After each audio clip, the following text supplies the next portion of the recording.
Sir, ang kalamukan mo, kasulod ni siya nga insidente na kita po. Sunod-sunod ka ayos siya. Wala po yung kapaalarma. Kung gabi sa mga input sa kanila.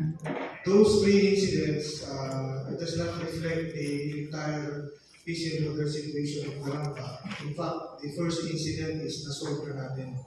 We consider it as clear because the suspects has been identified. We are about to file a case against the gunman.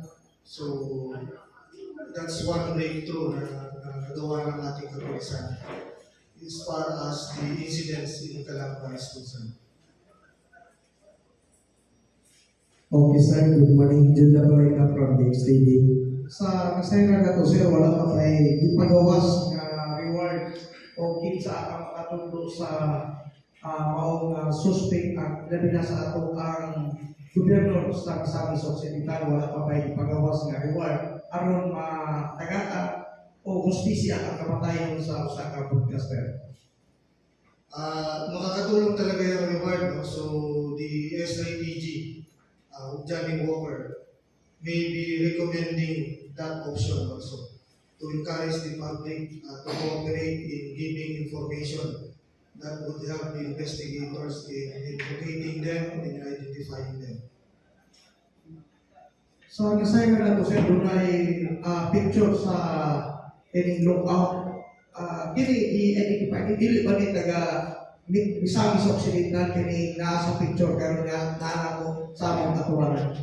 So as of now, patuloy na nag-exert ng effort ng ating mga investigators and intelligence personnel to really establish yung real identity ng suspects. From there, we can really know later on kung taga dito ba siya sa Misamis Occidental or from other areas. Good morning, sir. From Partner Radio at American City, sir. In line sa pagpatay sa apartment ni si Johnny Walker, sa ikahatag na assurance para sa mga media. You can assure of the full cooperation of the Philippine National Police in ensuring the security of our media practitioners. It's just that this unfortunately happened, but I think there are established procedures for media personnel to look into their security also in coordination with Philippine National Police. So we encourage those media practitioners in the province to closely coordinate with your respective police stations. Pagka mo'y nadawat nga threat informations related sa inyong trabaho, we would welcome your reports so that from our end, we could take necessary action.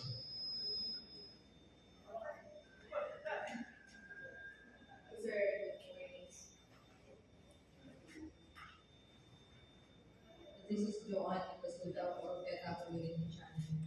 In relation sa iyahan ni Pangutana kami, pwede ba may makapangayo o may training for us kayo? Base sa nakuha nga CCTV footage, sa yun ka kayo na wala struggle sa suspect na nakuha sa PWD Johnny na-upload video nakapaalar pa sa mga media kay presence wala ang bigay yung mga YouTube channel sa among mga pinag-uwi. So, hindi ba may training para for class? Yes, we try to revisit our policy when it comes to having training with our media practitioners there is sa province. As far as I know, there are safety tips before pag-ihatag sa mga media. Ano yung dapat nilang gawin kung makatanggap sila ng threat information, ano yung gagawin nila going to stations or going out of the stations, ano ba yung mga precautionary measures na dapat i-observe ng media practitioners. And from there, maybe we could refresh you on those aspects para malaman ninyo yung mga safety methods na dapat i-observe ng media practitioners. Sir, clarify ko lang, binabanggit niyo po kanina, ito pong suspect or mga suspect, may possibility pala na hindi taga-Misamis Occidental. As of now, we cannot make a conclusion because the investigation is ongoing. So we are more on establishing muna yung kanilang identity. And from there, we could move on kung talaga bang taga rito sila o outside the Misamis Occidental. Balik po ako sa motive. Sir, doon sa video po kasi sa CCTV, it shows na pagkabaril, kinuha din po yung kwintas. Yes. How do you at least reconcile those incident? We can consider that as another motive. It was confirmed by the wife na talagang kinuha yung kanyang kwintas. Then it's worth something. Medyo mataas yung worth ng kwintas niya. So we can also put that as one of the motives. Sir, but ito lang yung pinalakas nila. Yung bumaril talaga yung suspect o may narawan ko ba tayo? Ito lang kasi muna yung larong bibigyan na description ng mga witnesses natin.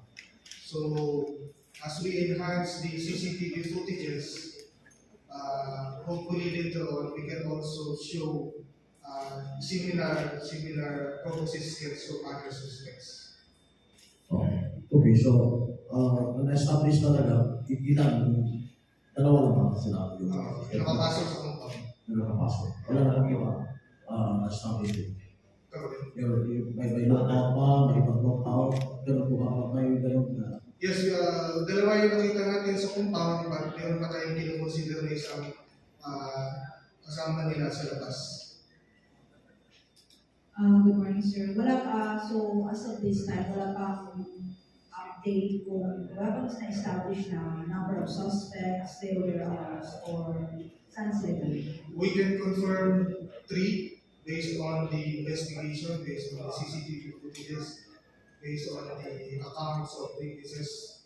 But as to who they are, what are the true names, kung taga-saan sila, it is still being considered in the investigation by the Special Investigation Task Force. So, kaya natin napalabas yung mismo bumaril, yung skills, ularawan, yung samus.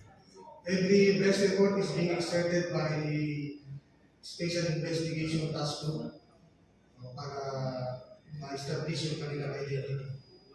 Kailan lang po naitatag yung Special Investigation Task Force? Immediately after the incident. Nag-react po ba ang PNP after the incident? Yung checkpoint, Yes.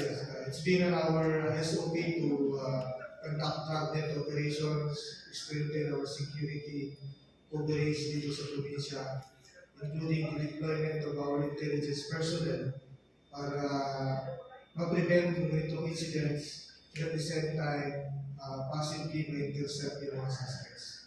pero hindi na naabutan yung suspect. Unfortunately, hindi nabutan during the pursuit operations.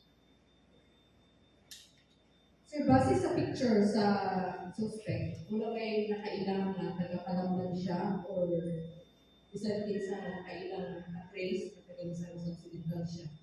Yun yung ginagawa ng ating mga investigators and intelligence personnel.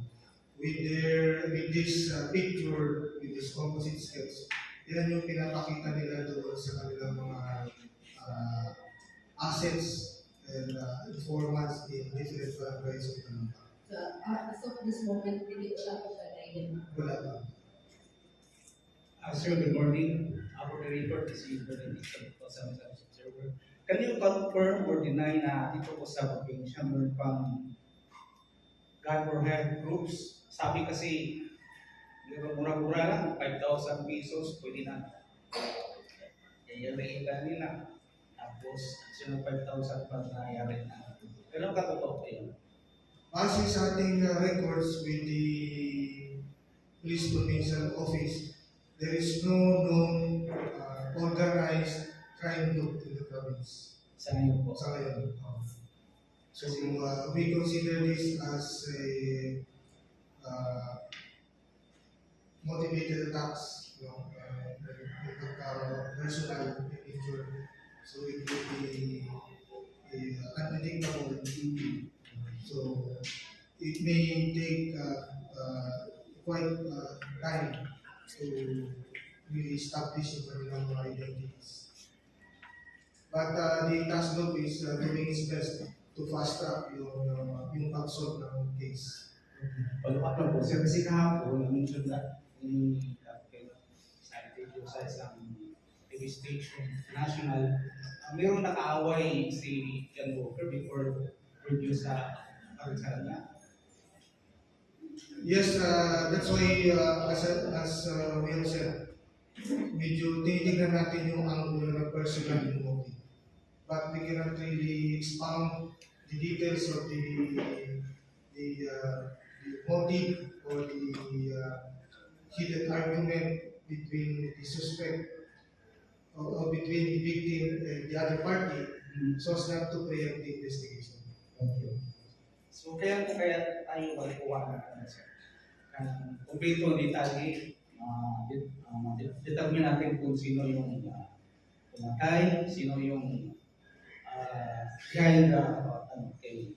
Just like you, the PNP wants to solve this as soon as possible. Since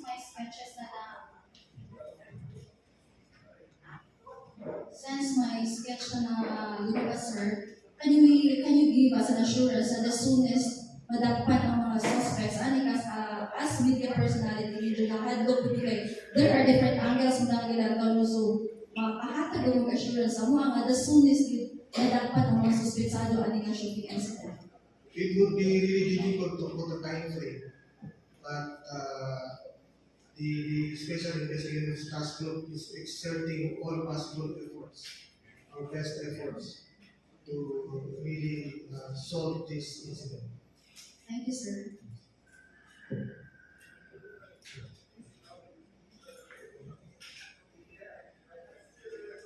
Sir, bali po.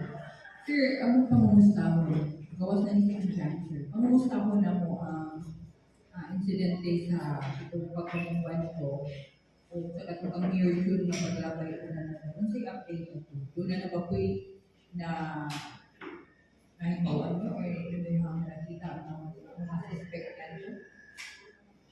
Doon sa bombing incident involving the convoy of our governor, really it's a challenge because as we review the CCTVs that are gathered in the neighboring areas, we have not found yung ating mga persons of interest and vehicles of interest. But the Clarin Police Station, with the help of the tracker teams of the Police Coordination Office, is also exerting all efforts to gather more leads doon sa incident.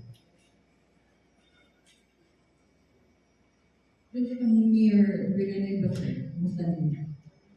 We also have persons of interest, so ini-enhance lang natin yung video footages na nakuha sa lugar. So, in due time, we can also file a case against the perpetrators. Sir, sorry, coming from Manila. Medyo na-worry ako kasi nga, October 15, yung explosion sa Clarin kay Governor, October 23, Calambang Municipal Engineer, October 28, kay Mayor Villanueva, and then November 5, ito pong sa broadcaster. Ano pong implication nito? Ano pinapakita mo nito? Parang sunod-sunod po halos. Yes, it's really a challenge sa amin, no? But we are taking the challenge also to, it's not what happened, but what we can do now is to make better sa pagkantang ng investigations. Pero bakit po gano'n na sunod-sunod po yung mga insidente? Ano po nakikita lang natin dito? Is it meron bang nasa likod po nito? We do not see that these are random incidents. No? Hindi natin siya tinitingnan as a systematic attacks to certain individuals, to certain groups. So these are random incidents. Hindi siya related, hindi siya correlated, hindi siya systematic. That was really worrying us. But of course, there's a reason for us to really strengthen our security dito sa probinsya. Exactly. What are the plans po ng PNP, sir? Kasi nga, halos sunod-sunod po, tapos puro pumaril. At saka yung mga tinatamaan po, at saka yung mga victims are mga high profile. I mean, yung mga nauna po, ng governor, mayor. So, ongoing, continuous naman yung ginagawa nating threat assessment to all elected government officials dito sa probinsya. And that would be the basis for the PNP to upgrade or downgrade yung kanilang mga security package. At saka doon sa pagbigay ng mga security coverage sa kanilang engagement areas. We want them to do their normal routine.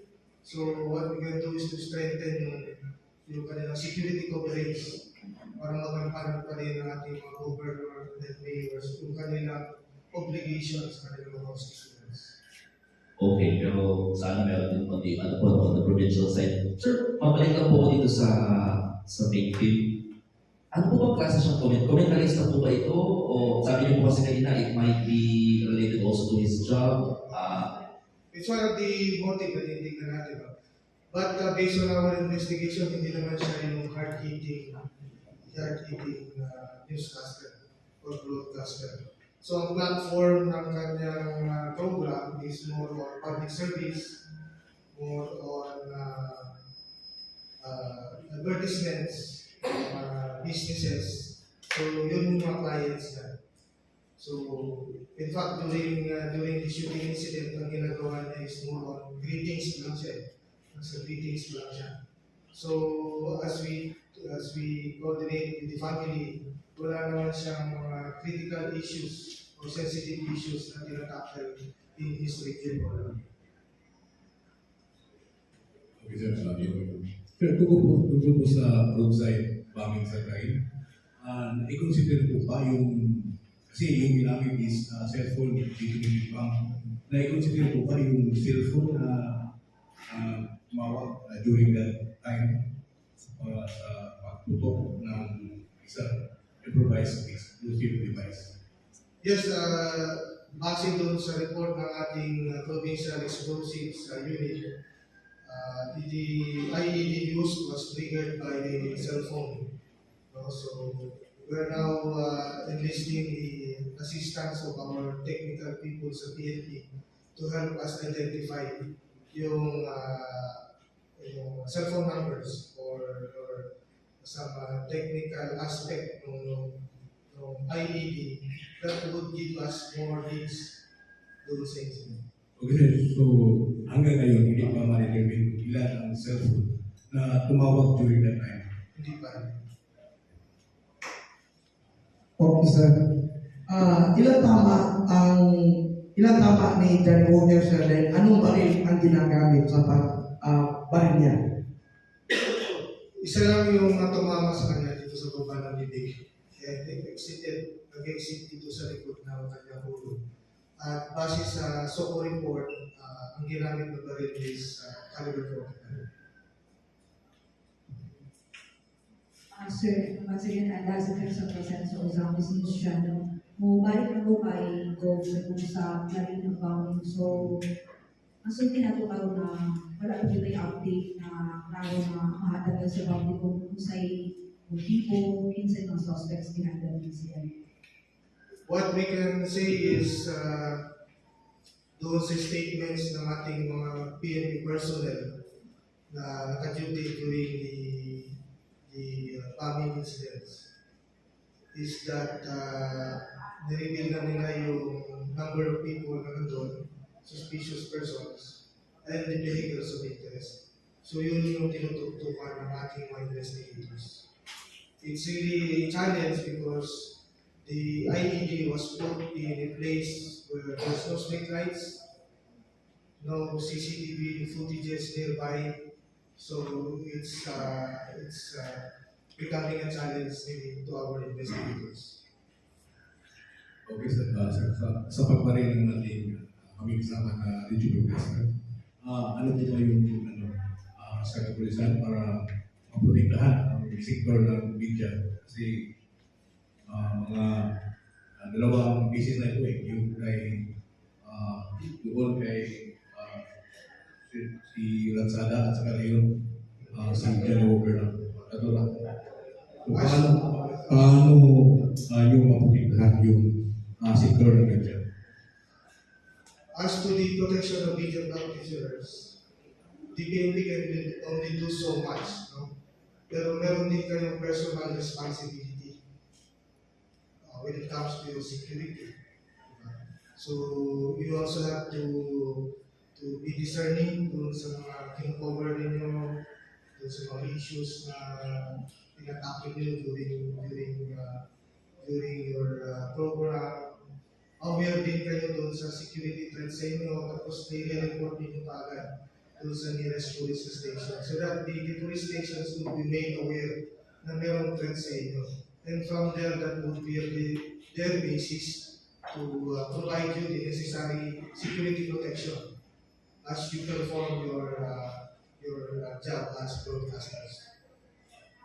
Sir, yung sa ibang probinsya, may nalilito na yung media, pwede sa mga legal na armas, kapayran sila. Yes, as an ordinary just like an ordinary citizen, i-comply mo lang yung requirements, then I think you can be qualified to have a firearm.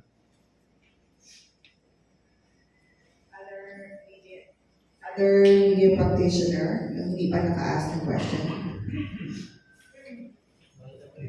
Sir, ako kagaling isolated cases na nangyayari ito. Kasama na yun ng mga. Kasi nung una natin kita, sabi mo isolated cases na nangyayari dito. Sa ngayon, isolated cases na Yes, we still consider it as an isolated case. It is not interrelated. It is not systematic. So it is more of the random attacks to individuals, and it is really difficult to predict. But it does not reflect the overall peace and order situation in the province. In my daily reports with our governor, my daily reports with our mayors, every day I praise them about the peace and order situations of provincia, and we can say that the province is still peaceful. So far, sir, meron bang mga media personnel dito sa Visayas Occidental na approach na sa PNP at may death threat na sila? None that I know. Wala pa kaming reports from specific media personnel na meron siyang threat. So, Mario Rodriguez, baka ako kay John. Before nagyari, wala bang actor or report si Johnny na ay death threat siya? Sa station mismo nagkakalang ba? Sa reports ng Calamba Police Station, wala siyang report. Wala kaming threat information na na-receive for a specific media practitioner. Si Johnny ba, sir, hindi ba siya involved sa mga operations, naging witness ba siya sa mga operations ng Calamba, municipal police station? May posibilidad ba? Posibleng angulo sa masabi In our talks with the family, in our talks with our chief of police, he was never invited as a witness sa police operations. Sir, bago na sa television, ang provincial na pagkakahanan na sa Mahal Governor Henry Pamilan, nagkamot na asenso ang probinsya, especially sa tourism aspect. Nagkamot sila na invite mga investors sa pangitabo karon gikan sa biyahan itong bombing incident sa Darin, labay ko grenade dito sa balay sa Ayos Calamba, and then kining incident day karon sa assurance niyo sa PNP gawa sa pagpalikamot sa provincial government na ma-assure nato ang mga investors na linaw ang probinsya sa Occidental. Yes, as I said, it does not reflect the overall peace and order situation sa province. No?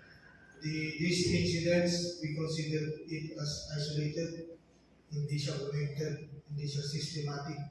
There is no systematic attacks against our political leaders. These are random incidents, specific or on personal issue. So there is no threat information that there are groups who would want to sow terror to the general population. So we can still consider this as an isolated case. Presidential Task Force on Media Security under the Office of the President hukot yung panawagan sa pag-create sa SIPG and then the morning and also the Yes. Good morning, sir. Lori Mila of INC, India Unified. So, you mentioned, sir, that it's more on personal matters. So, I would just like to ask if do you mean to say that do you really have to evaluate that angle that there is more a political issue and might be a drug-related issue? What case are you referring to? This motive, sir. This motive of the This recent case, yes. We are, although we do not consider we do not rule out that is work related, related to sa pagiging professional, but we are more leaning on the personal motive.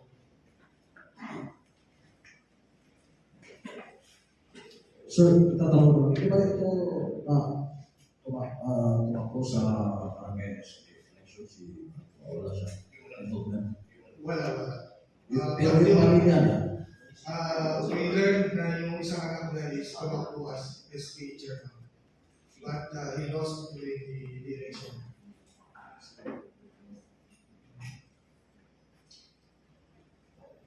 Wala na po ba yung ibang practitioner naman? Sir, you mentioned random lang yung issue. Attack is mostly, paano mo ma-explain yun? Lahat ng tinatarget kapag pido ng gobernador natin.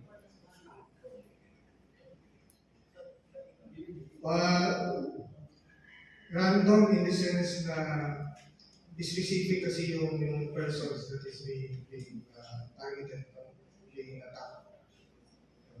And in the case of the governor, imagine 14 sila doon sa convoy. So, hindi pa tapos yung investigation. We cannot really rule out kung siya ba o one of the 14 members of the convoy ang target. So, it's still being considered by the investigation.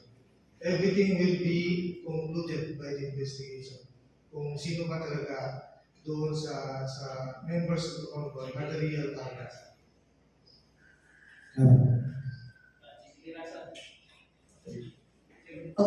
Okay, sir. Questions? Okay. Good morning, sir. Sir, ito ang aming sa bagay po sa pagkakamay o sa residence sa mayor sa Calamba. It is political motive o personal?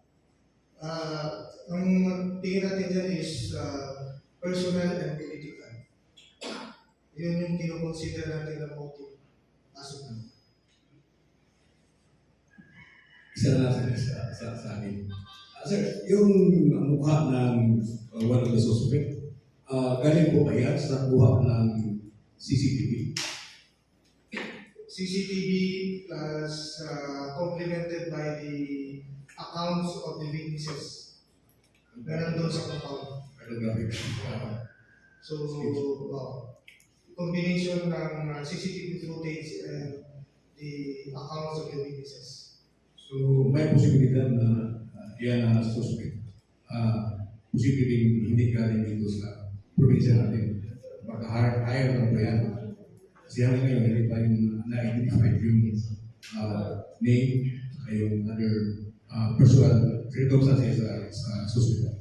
We cannot conclude as of now because the investigation is ongoing.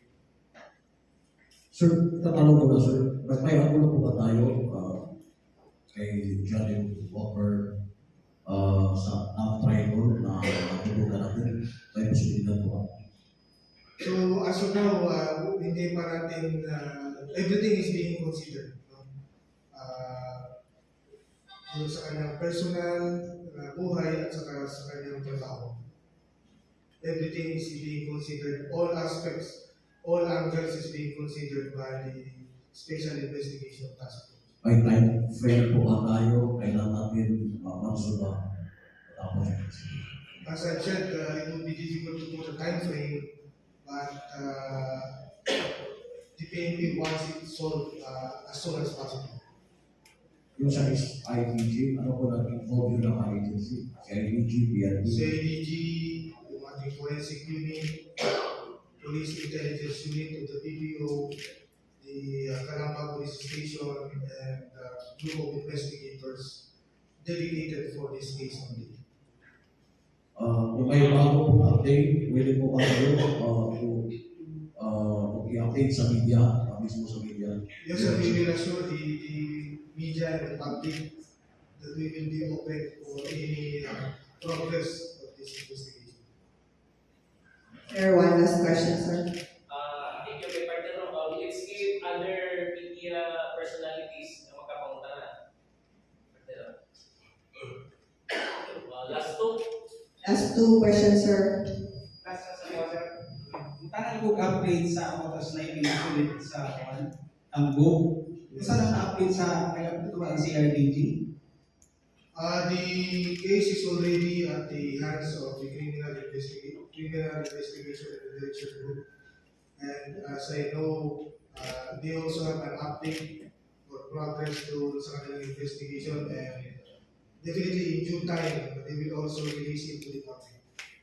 Side, this side, 25, sir. Partner review.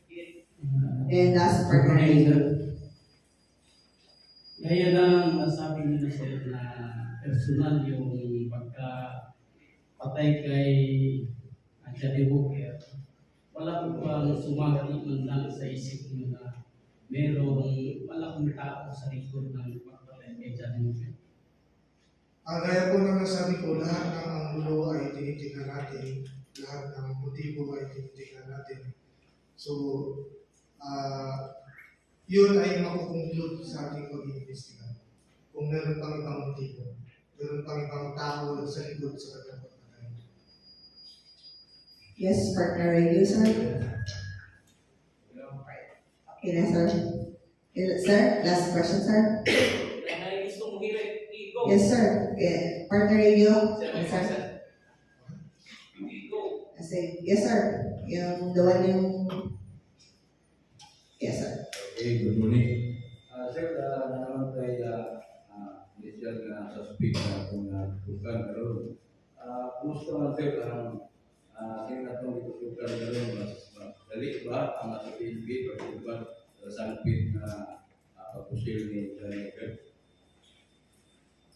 Yes, because of the presence of the witnesses based on their accounts, base doon sa mga available CCTV footage na nakuha natin, we consider it as a breakthrough sa pagkantas ng investigation. And we are positive that the case would be solved in due time. Sir, last question, sir. Yes. Good morning. Si Lieutenant Governor Gates 97.7. Actually, ito sa siguro po nakakalimutan kayo magsakit sa tubugan kay Amnesia Manager sa 97.7.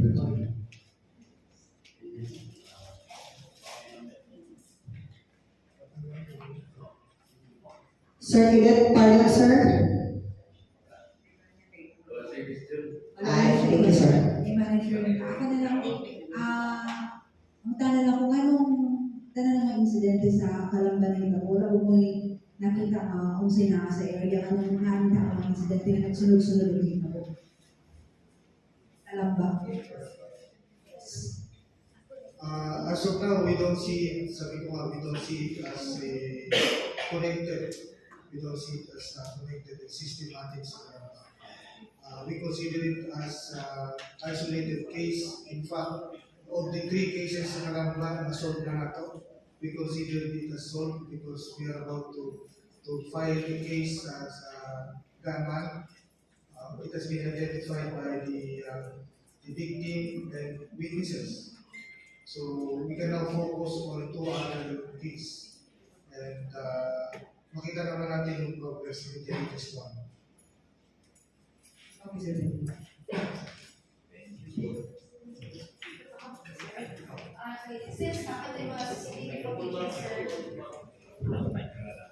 Since may mga CCTV footages tayo sir na lumabas, then gusto lang talaga, as media personality, gusto lang namin makita ano yung pinakamalapit na anggulo na posibleng dahil sa shooting incident na nangyari kay Sir Johnny Walker.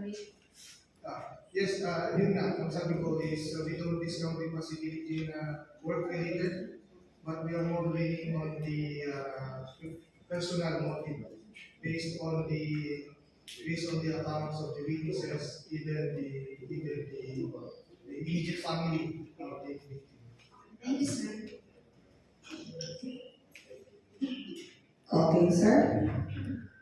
Any statement, sir, before we end? Yes, we are now showing this composite sketch of one of the suspects of killing the broadcaster Juan Tiumalon, alias Johnny Walker. So we would like to solicit the support of our friends from the media and from the community at large to please help support the Philippine National Police, especially the investigation, Special Investigation Task Group. Kung meron kayong mga information na makakatulong sa pag-solve ng kaso, it would be very much appreciated by the PNP. Thank you very much. Thank you very much, sir.